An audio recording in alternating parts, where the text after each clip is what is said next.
Friends, welcome to my channel Vandy creation. ಈ ವಿಡಿಯೋಲಿ ನಾನು ಕೊಬ್ಬರಿ ಬಟ್ಲನ್ನು ಈ ಥರ ಡೆಕೋರೇಟ್ ಮಾಡೋದು ನಿಮ್ಮ ಜೊತೆ ಶೇರ್ ಮಾಡ್ತಾಯಿದ್ದೀನಿ. ಅದಕ್ಕೆ ಬೇಕಾಗುವ ಐಟಮ್ಸ್: ಕೊಬ್ಬರಿ ಬಟ್ಲ, ಸ್ಟೋನ್ ಚೈನ್, ಸ್ಟೋನ್ ಕುಂದನ್ಸ್ ಮತ್ತು ಆರ್ಟಿಫಿಷಿಯಲ್ ಗೋಲ್ಡನ್ ಕೋಟೆಡ್ ಫ್ಲವರ್ಸ್.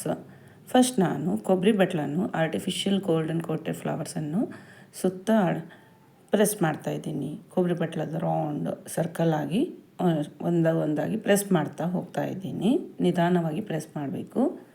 ನಿಮ್ಮ ಹತ್ರ ಈ ಥರ ಫ್ಲವರ್ಸ್ ಏನೂ ಇಲ್ಲಾಂದರೂ ನೀವು ಬೇಕಾದರೆ ಇದು ನಾವು ಹೇರ್ ಸ್ಟೈಲ್ ಮಾಡೋಕ್ಕೆ ಅವು ಟಾಚ್ನಿ ಥರ ಪಿನ್ಸ್ ಇರುತ್ತಲ್ಲ, ಹೇರ್ ಸ್ಟೈಲ್ ಮಾಡೋಕ್ಕೆ ಅವು ಫ್ಲವರ್ಸು ಅವು ಹಿಂಗೆ, ಅದನ್ನು ಬೇಕಾದರೂ ಯೂಸ್ ಮಾಡ್ಬೋದು ನಾವು.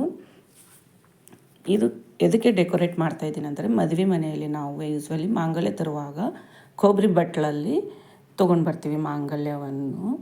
ಅದಕ್ಕಾಗಿ ಇದು ಕೊಬ್ಬರಿ ಬಟ್ಲ ಸಮಥಿಂಗ್ ಸ್ಪೆಷಲ್ ಆಗಿ ಕಾಣೋಕ್ಕೆ ಒಂಥರ ನಾನು ಈ ಥರ ಡೆಕೋರೇಟ್ ಮಾಡ್ತಾಯಿದ್ದೀನಿ. ಸೊ ರೌಂಡಾಗಿ ಈ ಥರ ಅಷ್ಟು ಫ್ಲವರ್ಸನ್ನು ಪ್ರೆಸ್ ಮಾಡಿದ್ದೀನಿ ಫ್ರೆಂಡ್ಸ್. ಈ ಥರ ಕಾಣಿಸುತ್ತೆ. ನೆಕ್ಸ್ಟ್ ನಾನು ಸ್ಟೋನ್ ಕುಂದನ್ಸನ್ನು 4 ಸೈಡ್ ಈ ಥರ ಕೊಬ್ಬರಿ ಬಟ್ಲ ಸುತ್ತ ಅಂಟಿಸಿದ್ದೀನಿ ಫೆವಿಕಾಲ್ ತೊಗೊಂಡು.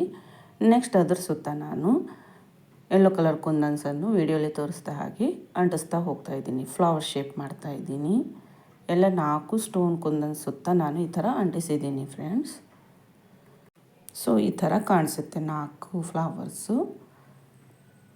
ನೆಕ್ಸ್ಟ್ ನಾನು ಫೈನಲಿ ಏನು ಮಾಡಿದೆ, ಈ ಥರ ಇದು ಮಾಡಿ ಸ್ಟೋನ್ ಚೈನ್ಲಿಂದ ಸುತ್ತ ಒಂದು ಹಿಂಗೆ ಯು ಶೇಪ್ ಥರ ಅಂಟಿಸ್ಬಿಟ್ಟಿದ್ದೀನಿ ಫ್ರೆಂಡ್ಸ್.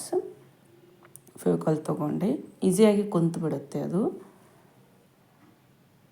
ಸೊ ಫೈನಲ್ ನಮ್ಮದು ಕೊಬ್ಬರಿ ಬಟ್ಲ ಡೆಕೋರೇಟ್ ಆಗಿ ರೆಡಿಯಾಗಿದೆ ಮಾಂಗಲ್ಯ ಚೈನ್ ತರುವುದಕ್ಕೆ. ನಾನು ಇದನ್ನು ಏನು ಮಾಡಿದ್ದೀನಿ, ನಾನು ಮೊದಲೇ ಒಂದು ವೀಡಿಯೋಲಿ ತೋರಿಸಿದ್ದಲ್ಲ ಈ ಥರ ಫ್ಲವರ್ ಮಾಡೋದು, ಅದರ ಒಳಗೆ ಇಟ್ಟಿದ್ದೀನಿ. ಸೊ ಇದನ್ನು ಒಂದು ತಾಟ್ನಲ್ಲಿ ಅದರಲ್ಲೆಲ್ಲ ಇಟ್ಕೊಂಡು ನೀವು ಹೋಗಿ ತೊಗೊಂಡು ಬರ್ಬೋದು. Thank you friends, bye bye.